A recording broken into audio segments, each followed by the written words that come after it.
말과 6펜스.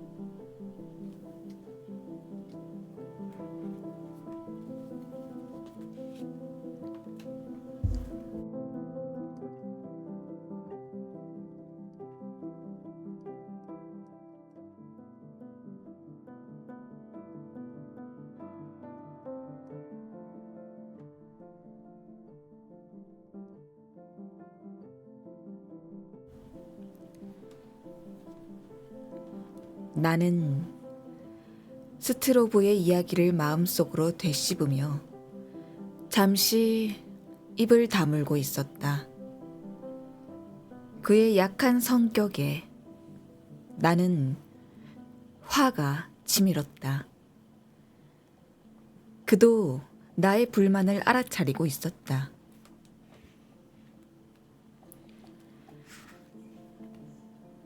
스트릭랜드가 어떤 생활을 해왔는지 자네도 알고 있지?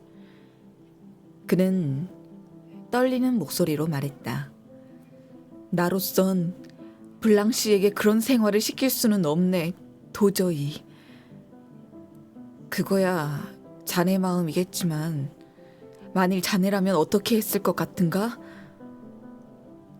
부인은 모든 것을 스스로 자초한 일이니까 어느 정도 불편함을 참아야 한다지만 그자의 일이야 자네가 알 바 아니지 않은가.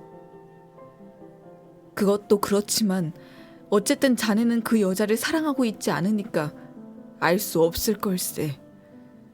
그럼 자네는 지금도 부인을 사랑하고 있나? 물론일세.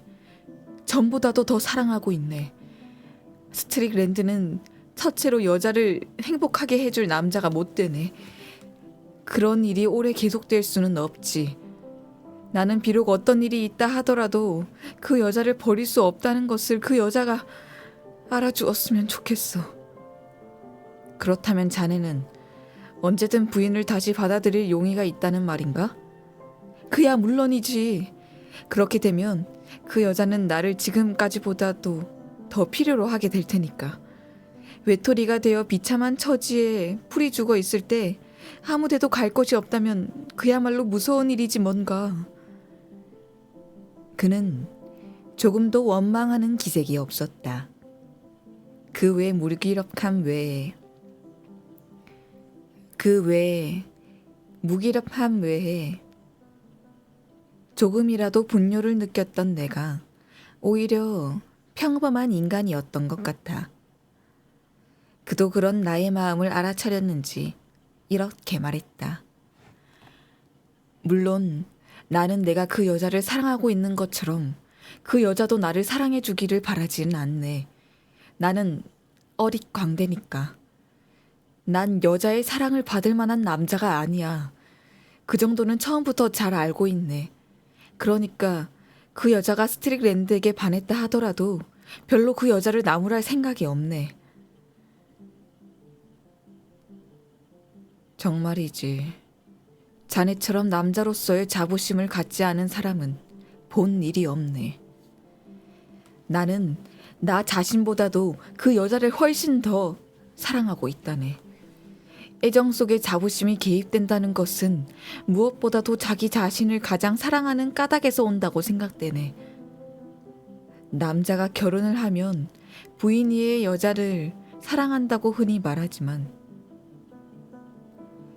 남자도 그 고비를 넘어서면 결국 부인에게로 돌아오는 법일세. 그리고 부인 쪽에서도 돌아온 남편을 기분 좋게 맞아들이지. 누구나 이 일을 극히 자연스럽게 생각하고 있지 않은가.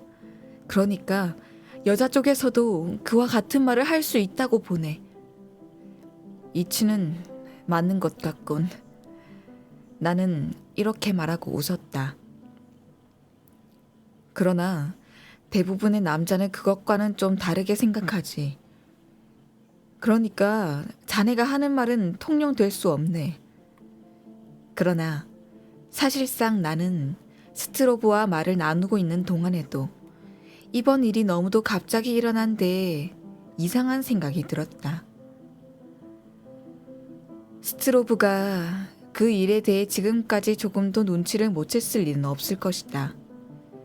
나는 문득 언젠가 블랑시의 눈 속에 떠올랐던 그 어떤 이상한 표정을 생각해내냈다.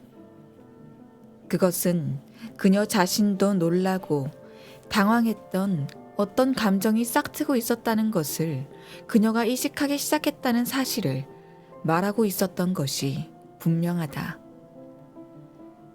자넨 도대체 그 두 사람 사이에 무언가 있었다는 사실을 조금도 눈치채지 못했나? 그는 한동안 대답이 없었다. 마침 책상 위에 놓여있던 연필을 집어들어 무의식적으로 앞지 위에 사람의 머리 같은 것을 그리고 있었다. 내가 묻는 말이 듣기 싫다면 거침없이 그렇다고 말해주게. 다 말해버리는 게 속이 후련하겠지. 내 마음속의 괴로움을 조금이라도 자네가 알아주면 좋으련만. 그렇게 말하고 그는 연필을 마룻바닥 위에 집어던졌다. 하기야 2주일 전부터 눈치는 챘었지. 그 여자가 알아차리기 전부터 나는 알고 있었다네. 그렇다면 왜 자넨 스트릭랜드를 쫓아내지 않았나? 나는 도저히 그 일을 믿을 수 없었네. 블랑시는 그 사람의 얼굴을 보는 것도 몸서리가 쳐진다고 했으니까 그런 일은 도저히 있을 수 없었던 거야. 그래서 이것은 나의 단순한 질투련이 생각했지. 나라는 인간은 전부터 질투심이 강했으니까. 그러나 그런 것을 내색하지 않으려고 애를 써왔다네. 블랑시와 사귀는 모든 남자에게 나는 질투를 느끼고 있었지. 자네한테도 질투를 했었다네. 내가 그 여자를 사랑하는 만큼 그 여자가 나를 사랑하고 있지 않다는 것을 잘 알고 있었으니까. 하긴 그게 당연한 일이긴 해. 그러나 그녀는 아무 말 없이 내 사랑을 받아주었네. 그것만으로도 나는 충분히 행복을 누릴 수 있었지. 그래서 나는 그 두 사람을 그냥 내버려 두기 위해 일부러 몇 시간이고 외출을 하기도 했네. 즉, 쓸데없는 의심을 품고 괴로워하는 나 자신을 채찍질해주고 싶었기 때문일세. 그러나 돌아와 보면 나 같은 건 없는 것이 좋겠다는 눈치야. 스트릭랜드가 그렇다는 게 아닐세. 그자는 내가 있거나 말거나 개의치 않으니까. 오히려 블랑시의 눈치가 그렇다군. 내가 키스를 하려고 다가가면 그녀는 몸서리치는 거야. 나는 어찌해야 좋을지 모르겠더군. 만일 부부싸움이라도 하게 된다면 틀림없이 두 사람의 웃음거리밖에 안 되리라는 생각이 들더군. 차라리 모른 척하고 있으면 머지않아 모든 게 잘 해결되리라고 생각했네. 그래서 나는 공연히 싸움을 할 게 아니라 조용히 그자를 내보낼 수밖에 없다는 결심을 했지. 그때의 내 괴로움을 자네는 도저히 알 수 없을 걸세. 그리고 그는 스트릭랜드에게 나가달라고 부탁했을 때의 말을 또 했다. 그는 우선 적당한 기회를 보아 자연스럽게 말하려고 했다. 설마 나가라고 했다고 해서 스트릭랜드가 그 말을 그 자리에서 받아들여 곧장 짐을 꾸릴 줄은 몰랐다. 하물며 부인이 함께 쫓아나가겠다는 말을 하리라고는 전혀 예상도 못했다. 그냥 그자를 죽여버릴까 생각도 했지만 결국 나 자신을 웃음거리로 만드는 게 고작이었겠지. 그리고 그는 한동안 잠자코 앉아 있었다. 이윽고 마음속에 뭉쳐있던 것을 털어놓기 시작했다.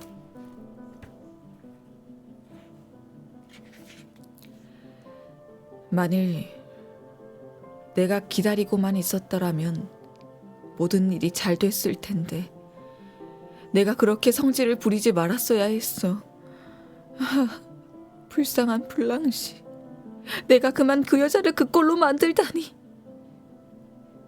나는 어깨를 움츠렸을 뿐 아무 말도 하지 않았다.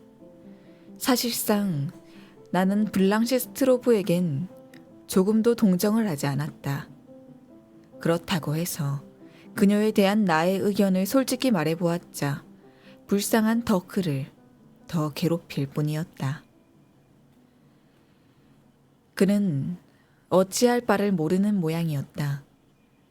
앞으로 취할 대책도 전혀 생각하지 못하고 있는 것 같았다. 어쨌든 이제 자는 것이 좋겠다고 내가 권했지만 그는 도저히 잠이 올 것 같지 않다며 밖에 나가 날이 셀 때까지 쏘다니겠다고 말했다. 그러나 아무리 보아도 혼자 내버려 둘 수는 없는 상태였다. 어쨌든 오늘 밤은 내 방에서 자라고 타일은 다음 내 침대에 눕게 했다. 그리고 몇 시간은 푹 잘 수 있도록 베노랄, 수면제를 좀 넉넉하게 주었다. 이것이 내가 할 수 있는 최선의 서비스라고 생각했기 때문이다.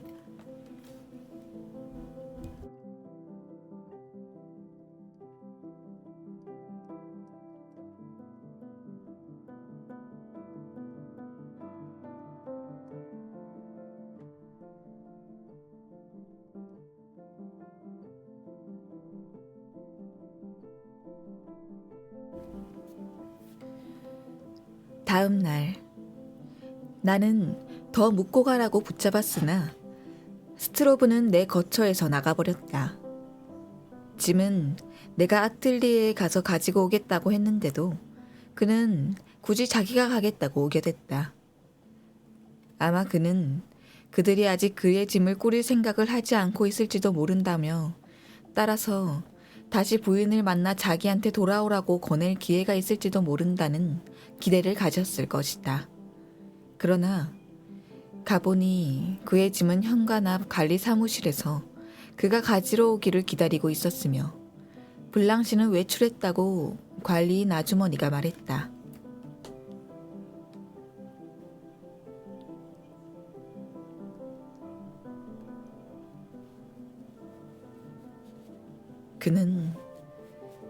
그는 부인이 몇 시쯤 장을 보러 나가는지 알고 있었으므로 어느 날 견디다 못해 길거리에서 그녀를 기다리고 있었다.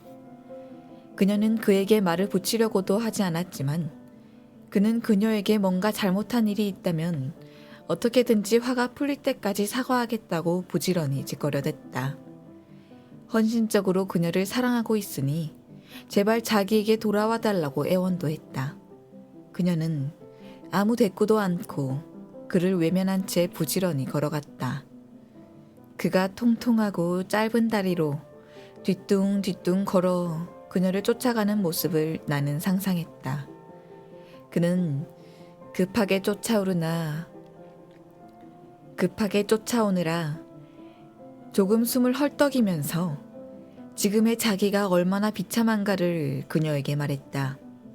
제발 자기를 불쌍히 여겨달라고 부탁했다. 만일 자기를 용서해준다면 그녀가 원하는 것은 무엇이든지 들어주겠다고 약속하고 어디든 여행을 데리고 가겠다고도 말했다. 스트릭랜드는 머지않아 그녀에게 실증을 낼 것이라는 말도 했다. 그때의 비열한 광경에 대한 그의 이야기를 들을 때마다 나는 화가 치밀어 어찌할 바를 몰랐다. 그에게는 분별과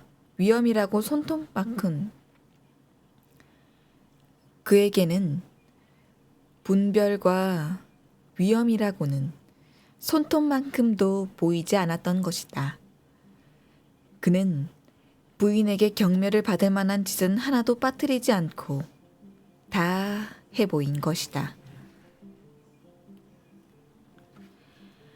아마 여자의 잔인성 중에서 자기는 사랑받고 있지만 자기는 사랑받고 있지만 자기 쪽에서는 사랑하지 않는 남자에 대한 잔인성만큼 심한 것은 없을 것이다. 그럴 경우 여자에게 부드러움이라곤 전혀 찾아볼 수 없을 뿐더러 관용도 없고 다만 미칠 듯한 초조가 있을 뿐이다.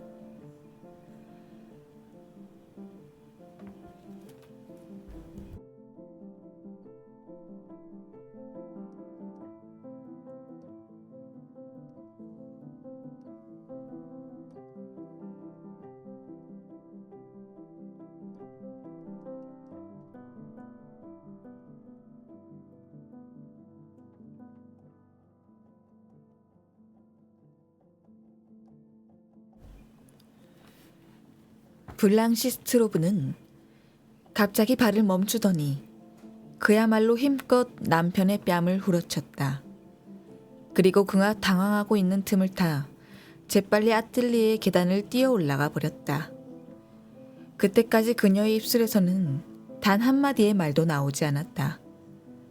이 사실을 나에게 말해주었을 때 그는 아직도 그녀에게 얻어맞은 뺨이 아프기라도 한 듯 한쪽 손을 뺨에 대고 눈에는 가슴이 에이는 듯한 고통의 빛과 함께 익살스럽다고 밖에 볼 수 없는 놀라움의 모습이 남아 있었다.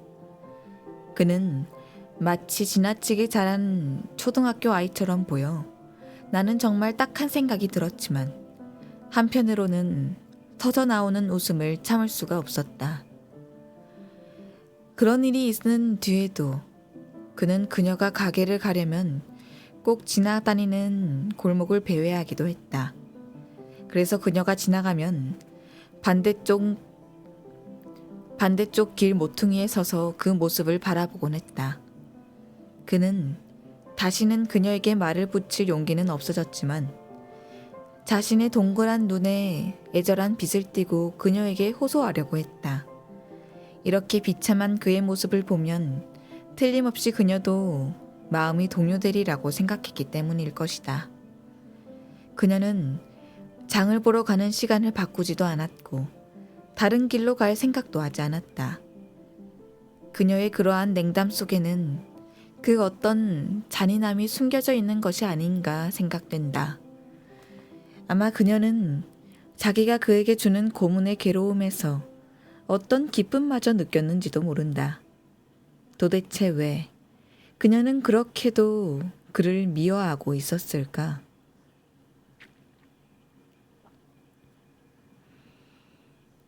나는 스트로브에게 좀 더 똑똑하게 굴라고 충고했다. 정말 화가 치밀 정도로 그는 기백이 없었던 것이다. 아무리 그렇게 해봐야 소용없어. 몽둥이로 그녀의 머리라도 한 대 후려치는 편이 현명했을지도 몰라. 그렇게 했으면 그 여자도 지금처럼 자네를 경멸하진 않았을 거야. 잠시 고향에 돌아가 있는 것이 어떠냐고 나는 그에게 말해보았다. 그는 전에도 곧잘 부모가 살고 있는 네덜란드의 북부 어느 조용한 고장을 나에게 말해주곤 했었다. 부모는 가난했다. 아버지는 목수였으며 물이 고여있는 오냐 옆에 세워진 아담하고 정갈한 붉은 벽돌집에 살고 있었다. 거리는 넓고 조용했다. 그 거리는 과거 200년 동안 내리막길을 더듬어 왔으나 그곳의 집들은 소박하면서도 한창 때의 품격을 지금도 그대로 간직하고 있었다. 머나먼 나라 인도로 상품을 보내던 부유한 상인들은 그런 집에서 조용하고 사치스러운 생활을 보내고 있었으며 장사가 점점 쇠퇴하여 가도 훌륭했던 과거의 향기만은 그대로 지녀온 것이었다.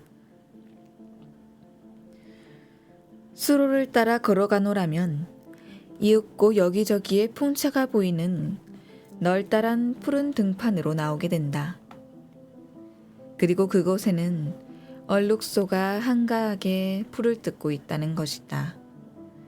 더크 스트로브도 소년 시절의 여러 가지 추억이 깃들인 그런 환경으로 돌아가면 현재의 불행을 잊을 수 있을 것이다 라고 생각했다.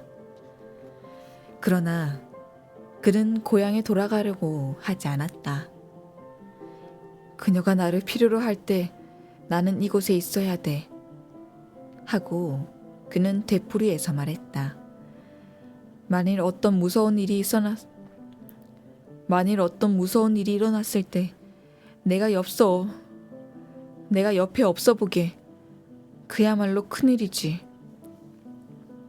무슨 일이 일어난다는 건가? 하고 나는 물었다. 모르지.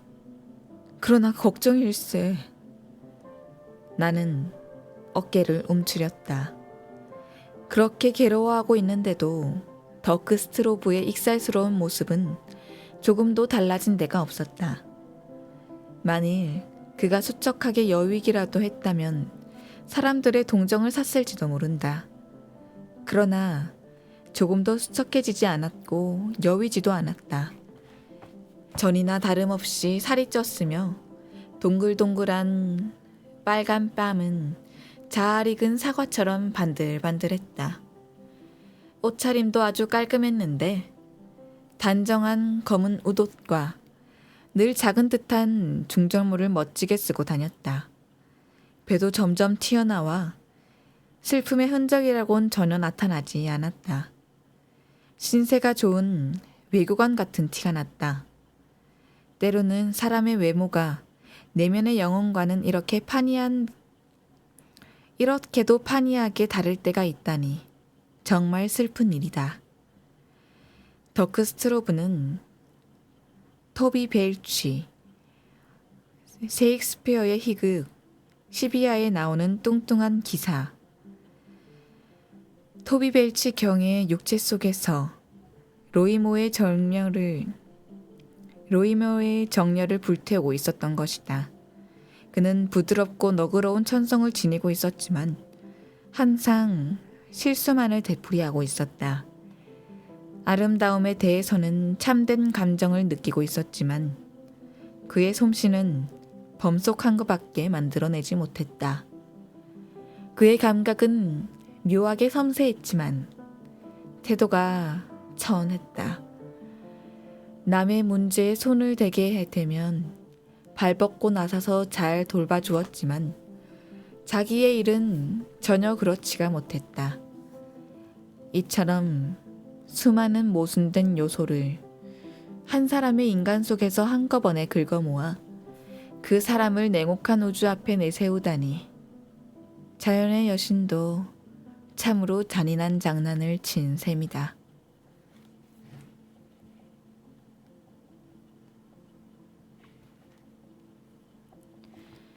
나는 몇 주일이나 스트릭랜드를 만나지 않았다.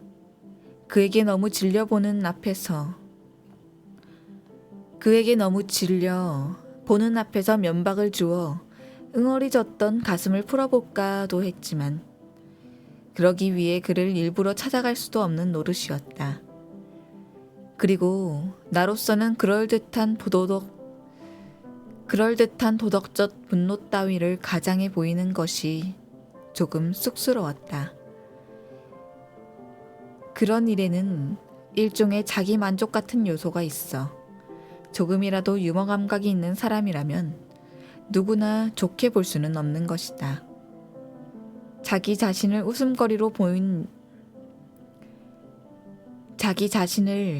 웃음거리로 보이는 일에 대해 철면피가 되려면 상당히 심한 분노가 일어나야만 한다. 스트릭랜드라는 남자에게는 냉소적인 성실함이 있었으므로 허세를 연상케 하는 언동에 대해서는 경계를 해야만 했다. 그러나 어느 날 밤 스트릭랜드가 자주 드나드는, 그래서 내가 요즘 피하고 있는 클리시과의 카페아를 지나고 있다가 그와 딱 마주치게 되었다. 그는 블랑시 스트로브를 동반하고 있었으며 마침 두 사람은 그가 좋아하는 구석자리로 들어가려던 참이었다.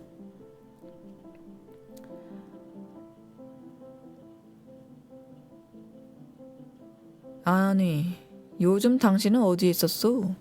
난 또 어디로 가버린 줄 알았지. 그는 이렇게 말했다. 그의 전중한 태도는 내가 그와 말을 하고자 하지 않는다는 것을 알고 있는 증거였다. 그는 무의미하게 정중한 태도를 취하는 그런 사람이 아니었다. 아니, 별로 간 데도 없어요. 그럼 왜 여기도 나오지 않았어? 파리에는 시간을 보낼 카페가 여기 한 군데만 있는 것은 아니니까요. 그때야 블랑시는 나에게 손을 내밀려 안녕하세요 하고 말했다. 웬일인지 나는 그녀가 조금은 변하지 않았을까 하는 기대를 갖고 있었다. 그러나 그녀는 여전히 늘 입고 있던 그 잘 어울리는 회색 드레스를 입고 있었고 아뜰리에에서 집안일을 하고 있을 때 내가 보아오던 그 반듯한 이마와 침착한 눈길을 그대로 지니고 있었다. 우리 체스나 한판 둘까? 스트릭랜드가 말했다. 그때 왜 내가 거절할 구실을 생각해내지 못했는지 모르겠다. 나는 시무룩한 표정으로 두 사람의 뒤를 따라 스트릭랜드가 늘 앉고 나는 테이블로 갔다. 그는 곧 체스판과 말을 가져오라고 말했다. 둘이 다 너무 다정한 것처럼 자리에 앉았으므로 나도 그렇게 하지 않으면 안 될 것 같은 생각이 들었다. 스트로브 부인은 무엇을 생각하고 있는지 알 수 없는 표정으로 체스판을 물끄러미 들여다보고 있었다. 그녀는 말없이 앉아 있었다. 그러고 보면 그녀는 그때만이 아니라 언제나 말이 없는 여자였다. 나는 그녀가 어떤 생각을 하고 있나 알아보려고 했다. 뭔가 비밀을 말하려는 눈치나 낙담이나 비통의 암시라도 없나 하고 그 눈을 물끄러미 쳐다보았다. 또 마음의 침착성을 나타내는 내색이라도 하지 않았을까 하고 그 이마를 자세히 바라보았다. 그러나 그녀의 얼굴 자체가 가면인 양 아무런 비밀도 나타내지 않았다. 두 손은 조용히 무릎 위에 올려놓고 한쪽 손으로는 다른 한 손을 살며시 잡고 있었다.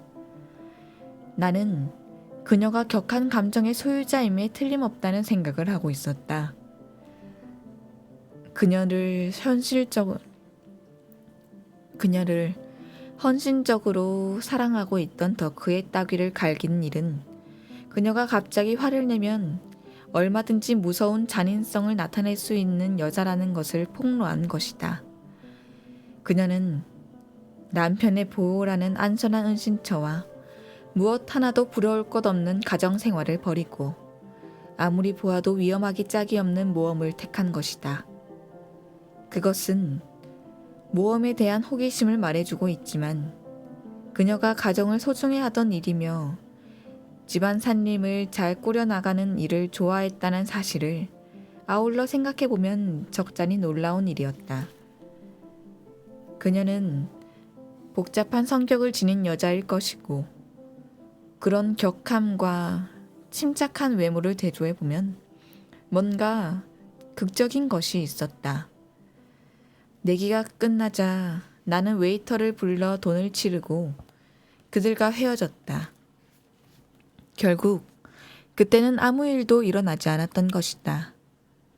결국 내가 생각할 만한 문제에 대해서는 한마디의 말도 없었으므로 내가 어떤 추측을 해보았자 그것을 뒷받침할 만한 것이 없었다. 그만큼 나의 호기심은 더 쌓인 셈이다. 두 사람이 어떻게 지내고 있는지 나로서는 알 도리가 없었다. 내가 육체에서 빠져나온 요정이 되어 아틀리에에 있는 두 사람의 모습과 표정을 몰래 엿보거나 둘이서 하는 말을 엿듣거나 할 수 있다면 얼마나 좋을까 하는 생각도 해보았다. 지금의 나에게는 자신의 상상력의 실마리가 되는 약간의 암시밖에 없는 것이다.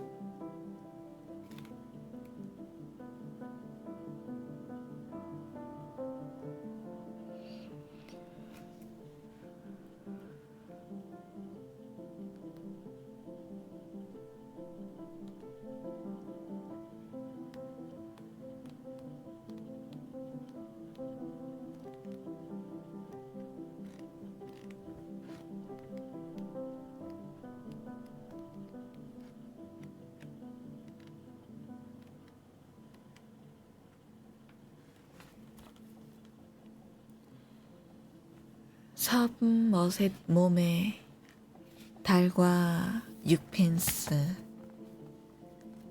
오늘은 여기까지 읽어드리도록 하겠습니다. 오늘도 들어주셔서 감사합니다.